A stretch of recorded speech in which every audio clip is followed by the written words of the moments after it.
کورد ناکبەت نییە. تایبەت بە ئەو ڕووداوانی کە لە ناوچەکەیان ڕوێ بە تایبەتی سووریا کورد ئەگاتە چۆ لە سووریایە؟ دی سووریا لە حاڵەتێکی نوێدایە کە گۆڕانکاری بەردەوام زۆر خێرا بەسەرێ دەڕوە، پارسەنجی هێزەکان هەمیشە لە گۆڕانکاریدایە، بۆیە دەکرێت بڵین نەخشە ڕێگایەکی کە دەبێت سووریا لەسەری بڕوە و دەستکەوتەکانی کوردیش لەوێ هێشتا لە گۆڕانکاریدان دەبێت هەر پێکهاتەیەک لە سووریا پێگەی خۆی بە قووەتکە لە هەناودا خۆی بەهێزکە حازر بێ بۆ ئەو جەولانەی داهاتوو. حازربوونی ژیانی چی لە ڕووی هێزی هەنابی و سەربازیەوە جێگەی پێگەی خۆی بە قووەتکە بەڵام لە ڕووی سیاسی و دیپلۆماسی و زیرەکانە بێ، پاڵپشتی نێودەوڵەتی زامنکە، پاڵپشتی ئەقلیمی زامنکە، لە ڕووی اقتصادی و لە ڕووی دامەزراوەیەوە خۆی بە قووەتکە.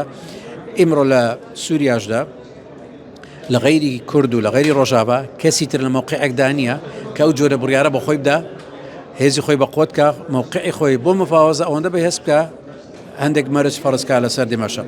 تەنها دوو نظامی حکومڕانی بەو شێوە بڕیاردە لەسەر چارەنووسی خۆی یان خۆسەریە دمەشق و ڕۆژاوانە. ئەوانی تر لە حەلێک دەگەڕن، لە شێوازێک دەگەڕن کە ئەو دەسەڵاتیان دەست بکەوێت کە بتوانن بڕیاری چارەنووسسازی خۆیان لەدەست خۆیان بێ.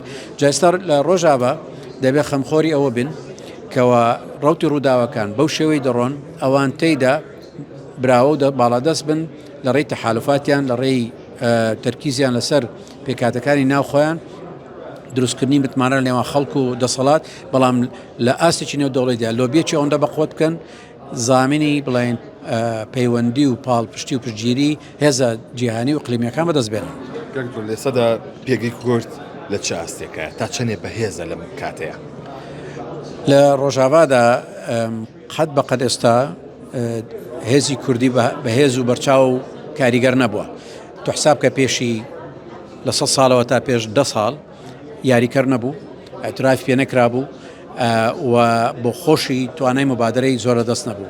ئیمڕۆ مەساحەیەکی بەرفراوانی ناو سووریا کە زۆرینەی خەڵکەکەشی عەرەبن بەڵام دەسەڵات و بڕیاردانە دەستی دیوی کوردیدا، اتفاقی بینی جەنەرال مەزلووم و ئەحمەد الشەرع شتی نووسراوی تێدایە کە لەوێ ئەتراف بە مافی کوردی دەکا کەمانە دەگمەن بوون لە ڕابردوودا نەکراون. ئەمەش ڕێخۆشکەر دەبێ بۆ ئەوەی لە ئایندەدا ئەگەر دەستورێکی معقول نووسرایەوە بە بژاردە و بە بەشدارەتی کوردەوە ڕەنگە لەوێش مافەکانی کورد و مافەکانی بڵین خۆبڕێوەبردن بچەسپێ لە دەستورێکدا کە وەکی عێراقی هەمیشەیی ئەو خەڵکە پارێزێ. بۆیە ئەمە دەبێت گەشتبین بین، دەبێت دڵمان خۆش بێ بەوەی کە گواستنەوە بازدانێکی گەورە بووە نەتیجەی ئەو قوربانیانەی کە خەڵکی ڕۆژاوا داوێتی و لە ئایندەشدا ممکنە وەکو یاریکەرێکی سەرەکی فاکتەرێکی گۆڕانکاری نوێ هەم لە ساحەکە کورد بمێنێتەوە. لێسەدا ئەمریکا و ئێران سەرقاڵی مفاوەزاتن. کورد دەتوانێت هیچ نێوەنگیریە بکات لەو بینەیە قسەیەکی خێری هەبێ؟ کورد دەتوانێت هەموو دەمێ ئۆفەری ئەوە بکا بڵێن عەرزی ئەوە بکا بڵێ ئەمەش شوێنێکی دەتوانین هەمووان کۆ بکەینەوە ڕۆڵێک ببینین. سیاسەتمەدارانمان هەنا کە لەو بینە دێن و هاتوچوو بڵین علاقی باشیان هەیە، بەڵام لە ڕسمە گەورەکەدا ئێمە لەو ڕسمە گەورەدا ئەوەندە کاریگەر نین کە ئەوان بە بژاردە بێن ئێرە تەفزیل کە لەسەر شوێنێکی وەکو با بڵێن عەمان یان ڕۆما یان ئەو شوێنانە، بەس ئەو معناوە نیە خۆمان بەکەم زانین، چونکە ئێمە توانای تەئسیرکردمان لە بڕیار و لە نێوەنگیری و لە تەواصل هەیە.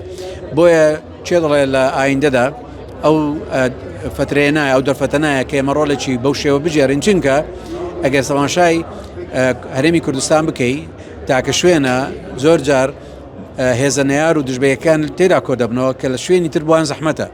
لە ئەنقەرە ناکرێ هەموو کەس کۆ بکەیەوە، لە تەهران ناکرێ، بەڵام لە هەولێر و لە سلێمانی دەکرێت. جا بۆیە لەگەڵ ئەوەی کە تموحمان واقع بین بێ بەس معناوە نیە دەرفەتیش نایەتە پێشەوە. کورد نەکبەتە لەم بینێ؟ کورد ناکبەت نییە، بەڵام دەبێن بۆ خۆی نەبێتە سەبەبێک بۆەوەی کە دەرفەتی لە دەست بچێ. وەیلا کورد زۆر باشی هێناوە، بەس ئێمە پێویستمان بە پتەوکردنی هێزی هەناوە چییە بۆ ئەوەی لە هەڕەشە دوور بین، بەڵام دەرفەتش بقۆزینەوە.